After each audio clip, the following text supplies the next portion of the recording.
The hills seemed to roll on forever. I was plowing the crops on the farm. It's a beautiful town, Baden.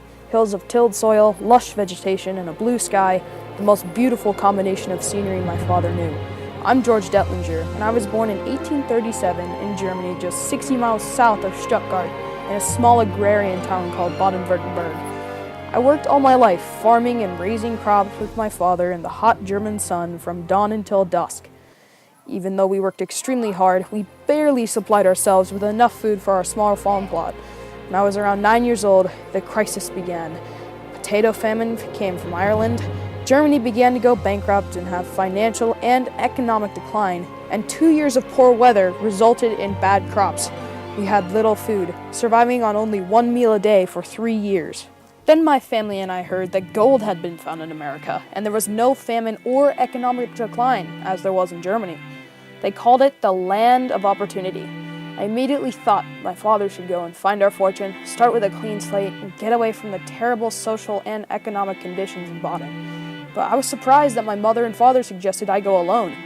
One night after about a year of selling crops and goods in the village, my mother said to me, "We have the money. Let's get you on a boat, George." There was a ship, the Main of New Orleans, departing from Le Havre port in France and arriving in New York City. It was a small fee for the ticket, but we heard it held prisoners and slaves on board. I was excited for the trip to America, working for hard-earned money, beginning a new life, and possibly starting my own family. I knew the journey would be long and hard, but this ticket was all we could afford. A boat to America is a boat to America, regardless the fee or rumors about the passengers.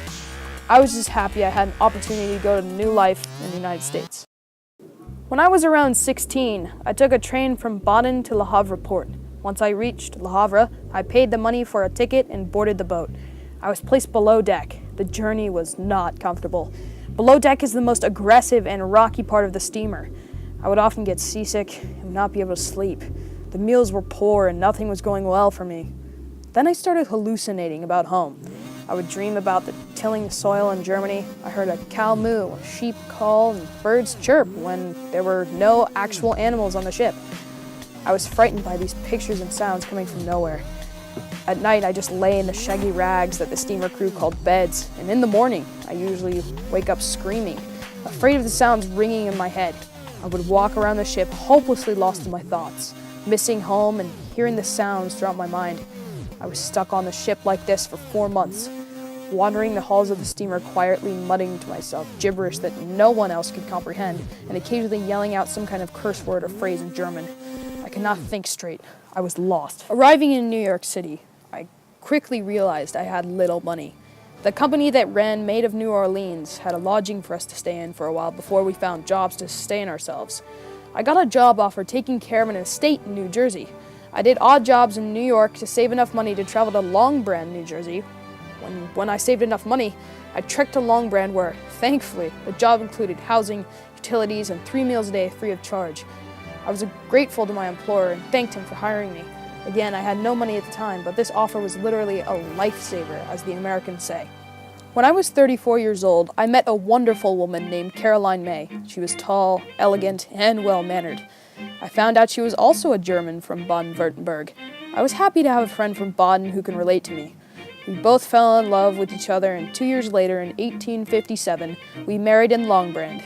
I love my family and my life in America. It was definitely a wise decision to travel to America and try to work hard.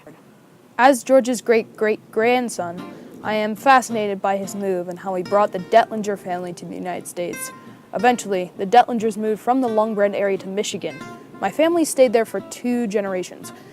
Jeffrey Stephen Dettlinger Sr., my grandfather, eventually moved from Michigan to Southern California and then up to north to Danville, where he currently resides. I still have cousins in Michigan, but I'm happy I live here in California. Having Dettlingers all across America is pretty cool, I think. I enjoyed finding out about my ancestors, learning where they lived, and why they came to America.